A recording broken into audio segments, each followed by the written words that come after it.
Ladies and gentlemen, welcome to Digital Grocer, Season 5, Episode 7. I'm your host, Sylvain Perrier, and joining me today from the safety of his basement with a beautiful wilderness landscape in the back is my co-host, Mark Fairhurst. Mark, how are you It's great. today? It's great to be here. This landscape I don't have to pay for. It's free, and then thanks to the folks at Apple who are sponsoring you, maybe not. Well, no, No. I sponsor them. I spend enough money on their product. Yes, you do. So, hey, to our listeners, we recently completed a three-part series where we interviewed some fantastic guests. Zach Wilson, director of e-commerce over at Rayleigh's, John Luco, retired president and chief operating officer from Giant Eagle, and one of my favorite episodes with Claire Fan, who's the chief economist at the Royal Bank of Canada. And we tackled some interesting topics. Yep. Retailers emerging out of the pandemic, the effects of, call it, inflation, stagflation on the consumer and the retailers. And, we kind of wax a little bit philosophically what's going to be the long-term effect on consumers. One of the items that we didn't cover in that three-part series that we recently put out was how are regional retailers handling the changes in the landscape.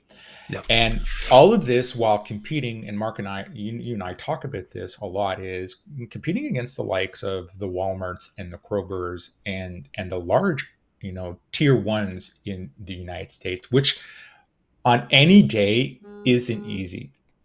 Now, I think most of you guys know this, who listen to this show or know us quite well. Mark and I, on a quarterly basis, we love to jump into a car, cross the border, and then spend an obscene amount of time driving and an obscene amount of time driving and visiting retailers, and specifically regional retailers, because we want to get to the heart of their operations. We want to visit the stores. We want to understand how e-commerce is working for them. What are they seeing as a challenge? We also like to compare prices on products because it gives us a sense of what's happening in our own market and also what's happening across the various markets in the industry. On one of those specific trips that we recently took, we did a pit stop in Ohio, and we had a chance to meet up with Michael Davidson, the president and CEO of Buehler's, headquartered in Worcester, Ohio.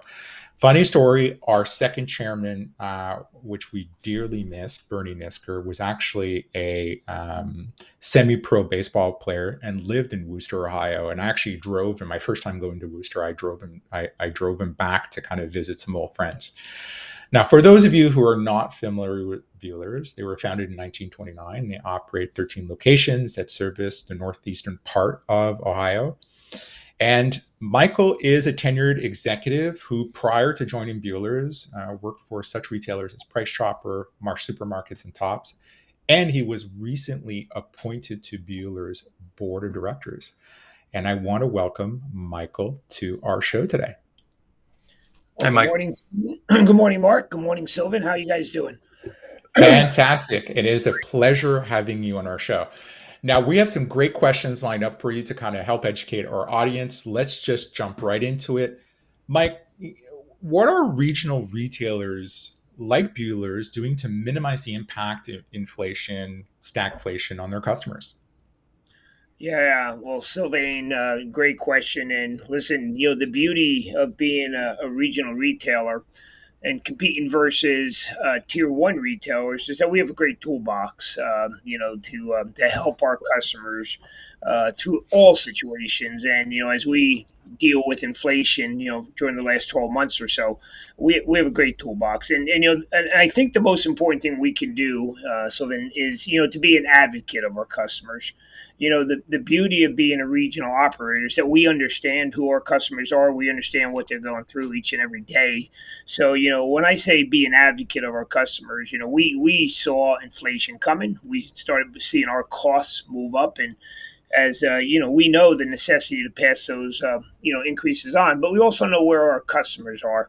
So, when I talk about a toolbox, first off, and most importantly, we push back on inflation. Sometimes when somebody is going to tell us there's going to be a cost increase, we just don't accept that. We ask about it. Why, what, where, what's creating the situation from their perspective. And then we talk about delaying the increase, and then we also talk about movement. And listen, if our customers aren't going to pick up that item because of a retail price, that's not a benefit to anybody. So, we're an advocate of our customers. We push back when I say CPGs, commercial packaged goods companies out there. And by the way, I mean, if somebody is pushing for a cost increase that's going to create a retail increase, then we look for a local supplier, an alternative supplier. Competition in the marketplace is what we are about, right? So we create that competition. If somebody comes up with a better cost, we'll switch. That being an advocate of our customers. We have an ad that we publish each week. And, we also do omni-channel marketing. You guys know that well, and you guys are experts in that. So when we reach out for our customers, we try to put a package together that helps them each and every day feed their family. We represent that in our ads, and we represent that online. Just last week, just this morning, we were reviewing an ad, and, we had a sub in there. We had Buehler's chips and a 1.25 soda in there, and all for $12. And you can feed a family for three for that package. So what we call in our industry, we call that bundling.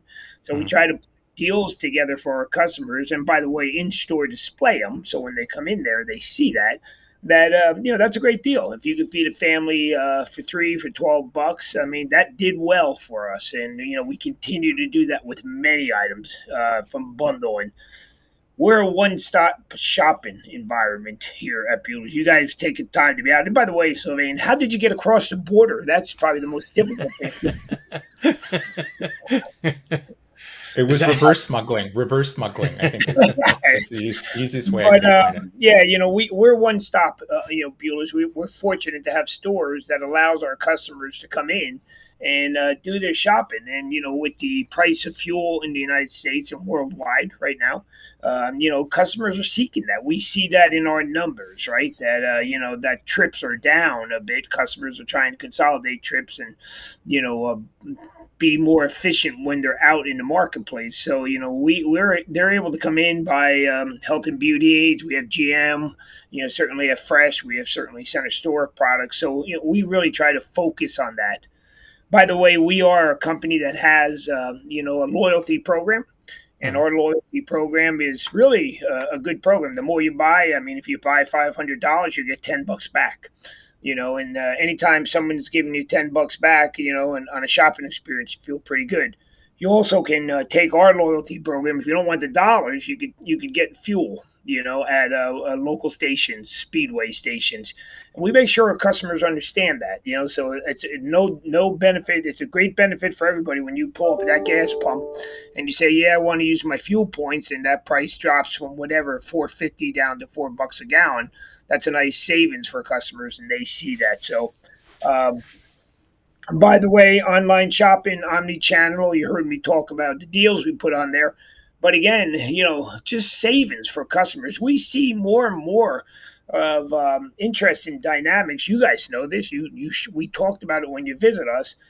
People using online aren't always the people you think would be, right? Mm-hmm. So they use it because, it's cheaper than traveling to a supermarket sometimes for them, right? They'd rather have it delivered to their house, saving on gas, saving on the trip, saving on the babysitter. So, we're trying to use every tool we have to help our customers battle through this inflationary pressure.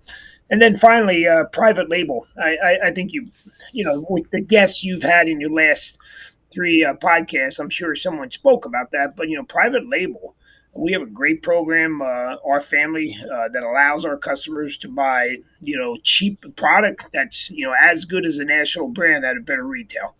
And we try to represent that in our ad and in our stores. We have an ad coming up. We call it a stock up sale that is going to be private label related, case related, and always thinking about our customers that way. So, the beauty of being a regional operator, a great advantage versus those tier one people you're talking about is that, we live in this market. all the time. Yeah. We're employee owned. We live here. We do our work here. And by the way, when we step out of line in some way, my neighbor tells me that. My wife, hey, that's a crazy place you have out there. Fix it. And I Yeah. hear that pretty directly from our customers real quickly. So, love, Awesome. yeah, great battle going on. And by the way, it's not stopping. I mean, we're starting to see some encouraging signs, and commodities going down a bit, but it's still a significant issue for retailers. And the fuel price, it's not just the cost of goods, it's the fuel surcharges that are just unbelievably hitting us at this point in time. It's the biggest I've seen in my lifetime. I've been around a bit, and I've not seen this type of pressures on retail and or costs in quite a while. So. Wow. And so this is great insights. And Mark, I think we have a subject we'll have to tackle in a Mhm. future show. And Mike touches on this, and much like Zach did 3 shows ago, is and the question would be, are consumers, and our numbers will show this very shortly that we're going to be releasing, are consumers leveraging e-commerce delivery to save on fuel? And Zach at Really's made a comment that the observation that they're seeing in California, that there's a subset of consumers that would rather have things delivered because they will save on fuel. And Yep. Mike touches on that now. So that's Yep. very interesting. I think we have to challenge our listeners, if they are specifically the retailers, if you guys are seeing that in your data sets, reach out to us. We'd love to have you on Yeah. a specific show just to talk about this. This is Yep. real. One of the things we saw, at the top of the pandemic, our travel across the United States is, and specifically in Canada as well, at the time, retailers were dealing with labor shortage issues. Are you guys seeing that, Mike, in your market specifically, where it's still a challenge to, get back up to capacity with labor? Yeah, well, listen. So we're much better this year, Sylvain, than we were last year, right? So last Hmm. year, we have about 2,500 associates. We probably had 350 openings that we couldn't staff. So this year we just reviewed it this morning. We're down to about 140, and there's certain pockets that have problems. But let me expound on that a little bit, because I mean, what I'm seeing in the marketplace. I mean, there's a great restaurant in Ashland, Ohio, that was attached to a golf course. They're closed because they can't staff. Mhm. I tried to get a Starbucks coffee last night at a local shop, and they had their mobile ordering turned off because they can't staff it. We have some offerings we're trying to get out into the market. We're doing a hot pizza program that um, we'd be negligent if we tried to pull that off now, because we don't have the staffing to get that done. So are we serving our customers? Yes. Are we having continued problems? Attracting, retaining associates? Sure, we are right now. Have we addressed it with our compensation program? We sure have, and it's the right thing to do. And we had to respond to the marketplace. But and then on top of that, I think what's happening now, everybody's starting to talk about it more and more, is that that BA.5 variant of COVID, Mhm. at least in the United States, is starting to show its ugly head a little bit. We're not, we're near where we were in some of the other spikes, but I'm hearing that more and more, that our stores are losing people. Hey, I'm out. I'm out. It's good to see. It's good that people are stepping away from the workplace when they are testing positive. But we're seeing that more and more now. So that's again hovering over above us at this point in time. So yes, we are having labor shortages. We've taken some right steps to fix it. I mean, that's who we are as our countries. I mean, who else would fix it unless we do? And Mhm. we're trying to fix it, and doing the right things to make sure we retain the best people we can. And that's kind of the way we're approaching it. So we're gonna, and that's I don't see that. I don't see that changing in the short term. I think the way we work will be different. Yeah, I agree. And certainly, Mark and I, we consume the media in Europe because it's always a good leading indicator what's going to happen here. BA5 is so much quicker in terms of manifesting its symptoms. France right now is experiencing 115,000 cases a day. Wow. And so we can imagine what's going to happen. We're seeing it here in Canada. It's the Yeah. dominant variant here. And I dread to think what the fall is going to be like when back to school occurs. And it concerns me in terms of and what do we need to do to prepare? You have an action plan in place, which is fantastic. And all through kind of all this machination of change, and Zach talked about this on his episode where they've seen a shift in consumer behavior. Mike, are you guys seeing the same thing in terms of a shift in behavior? Oh, no, the consumer, in regard to purchase power, Sylvain, I think you're talking Yeah. about what you're doing. No, we're absolutely seeing that, and I know in the American economy, I mean, there was a lot of dollars in the marketplace, right? A Yep. lot of stimulus money was sent out, and it's still playing into it. But yeah, no, we're seeing unit movement down, which is an inflationary issue, right? So your inflation goes up, your units go down, and we're starting to see that accelerate. I'm in the stores a lot. In our stores, the beauty of being a regional guy, is I'm out there a lot, and I'm hearing it from customers. I hear it pretty clearly from customers. When we look at our department sales, I mean, we see certain departments which would be more price sensitive or luxury orientated. Seafood is a great example. I mean, throughout the industry, seafood sales are down. People aren't buying $14.99 lobsters, $27 halibut, or things of that nature. I think there's pressure on that market. We're seeing that in GM. Yeah. Our sales of patio outdoor dining sets, $400 or $500. People have stepped back this year a bit. And then, United States, we absolutely are seeing that in beer and wine as well. Those are what we would say are items that you would have. If you're a customer, you're making decisions. Do I need to buy that? Do I want to buy it? Do I have to buy it? And I think you see a little bit of that going on throughout the industry right now. So we see that happening, and we anticipate that will continue to happen as money dries up in the market. We were talking today about back to school in the United States.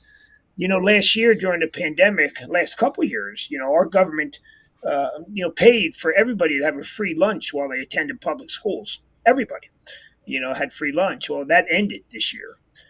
So as we go back to school in August and September, I mean, we find that as an opportunity for folks that didn't need lunch meat, peanut butter and jelly, bread.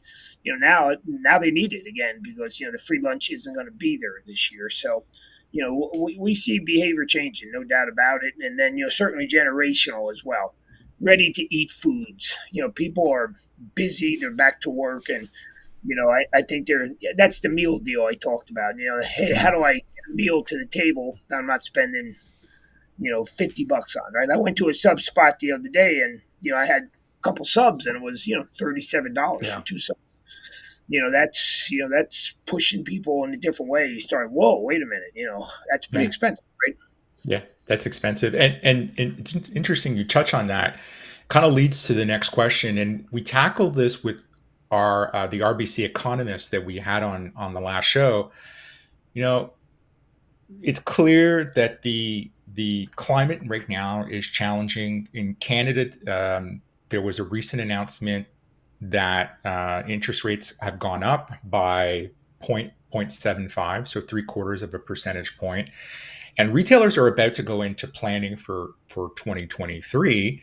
Mike, in your experience, where and what should they be focusing on for their planning? Yeah, well, you're right on target. We're stepping into our 2023 plan, and we have a 5-year plan. But one of the things I would say right away is that as we look at 2023, the elephant in the room for us is that we experienced 8 to 10% inflation in 2022. Now we'll cycle a little bit of that as we get into the second half of the year from last year. But the question is, how do you budget sales when you have inflationary results 8 to 10%. So you could take that out of your starting point, and then Mhm. try to get sales to where it needs to be at that point in time. And I think the problem then becomes, as you look at your sales, and then say to yourself, hey, we're not going to get the same level of sales. And by the way, 2021, were certainly pandemic influenced positively, and now 22, a little bit of pandemic, but more importantly inflationary driven, right, as we go through this year. Next year, that's you're going to have to overcome that. And as your revenue is reduced, then certainly the way we got to look at it is, how do we reduce expenses to make sure that we are doing the right thing for our business at the same time, right? So that's Yeah. going to be the biggest challenge in the room for next year, and then we'll see what happens in the fall with the variant, and how that plays out, but that's it's going to be a challenging year, 2023, and we all hear the R word a pretty lot now, right? Yeah. I mean, we're the recession word from the financial Mhm. publications, some of the government officials, talking through some of those things, the strength of economies. And you look at Europe, I mean, they're certainly, being challenged there. And, I would expect that, we have some challenging work in front of us. We have strength in the United States economy still, but there's no doubt signs that, there's some warning signs out there. And you talked about interest rates, you talked about the home housing market, consumer confidence, the GDP that was down in the first quarter. We'll see what happens now as we complete the second quarter. So there's a lot of headwind we're facing that we're going to have to play into in 2023. By the way, Yeah. I'm an optimist. So while those are issues that we got to deal with, this is not the first time we've dealt with them. Right. So, again, we have to do the things. The beauty of our company, I'm never excited about a recession, but we're close to our customers here, and you can be sure that as we continue to fight for our customers each and every day, we'll continue to do that in 2023. Yeah, I think the big thing for the listeners to understand the situation we're in right now. The last month, the U.S. added over 200 plus thousand Right. jobs, Last week's and Friday's job report was better than expected. Right. yeah, and versus Canada, where we lost 50,000 jobs, which is very odd in this case here. So the U.S. economy is extremely resilient. The one thing that in the last 2 years, and I think through the pandemic, there's this rapid explosion of technology that has really influenced grocery retail and very much competing for the customer share of wallet. What can regional retailers like Buehler's do to encourage customers to remain loyal to you, the retailer? Well, I listen.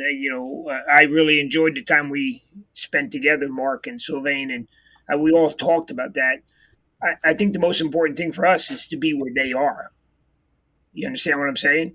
I Yeah. mean, we need to be where the customers are, and we need to be interactive in that forum. So whether it's on a cell phone, whether it's on a digital piece that they have in the home, an iPad, a computer, whether it's in paper ad, we need to meet them where they are and make sure that our communication is getting. There's a lot of competition for that customer's um, dollar. They can go where they want, right? I mean, if I want to buy a widget, I could sign onto my computer now and find the best place for a widget in the United States, and quite frankly, probably have it delivered to my home. By the time I get home tonight, right, it will be on my in my garage. So we got to make sure we meet the customer where they are, communicate effectively and simply with them, and then deliver on what we said. I knew a guy in our business a while back. His name was Bob Miller. He was a senior executive for Albertson. He was the CEO of Albertsons for years. One thing Bob said is, the grocery business, we shouldn't complicate it, and it's a business that you need to have a clean store, right? You need to have fresh perishables.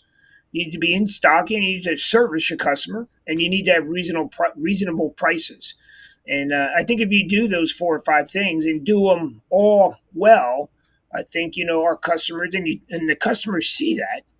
they'll respond accordingly. The American consumer does, and they want, we're local, we're owned by our teammates, and we need to be where our customers are, meet their needs. That's always the key. Under any circumstance, right? I mean, the needs change. We need to meet them. We need to understand them and meet them. Absolutely. Well said. I think there's something to be said when people from head office at retail, and Buehler's does this really well, and I wish it was done more consistently outside in the industry, is send your vendors, send all your team to go in a store to interact with customers, because I think that's where you start to understand the applicability of technology, as well as who are you serving. That's very, very, very critical. And Mike, I want to say thank you so much for joining us. It was fantastic having you on the show. Yeah, fantastic show, Mike. Thank you. Folks, thank you so much. We're going to have a soon new show to drop after this one. Listen to us on YouTube, our website, and peace, and we'll talk to you guys soon. Thanks for watching and listening to our show. We've got more great episodes on digitalgrocer.com, and we'd love to connect with you on social media at Digital Grocer on Facebook, Instagram, and LinkedIn, and at digital_grocer on Twitter. Like, subscribe, and click that bell icon so you never miss another Digital Grocer podcast.